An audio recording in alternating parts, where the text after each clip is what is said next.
বিশ্বনবী বলেছেন, তিনটি এমন জিনিস আছে যাতে কোনো প্রকার ছাড় দেওয়া হয়নি।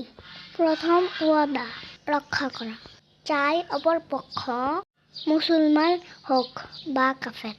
দ্বিতীয়ত, পিতা মাতার প্রতি দয়াশীল হওয়া, চাই তারা মুসলমান হোক বা কাফের। তৃতীয়, আমানত রক্ষা করা, চাই অপর পক্ষ মুসলমান হোক বা কাফের। যে অঙ্গীকার রক্ষা করে না তার ধর্ম নেই। যে আল্লাহকে ভয় করে তার জন্য অর্থের প্রাচুর্য, যে শারীরিক সুস্থতা উত্তম।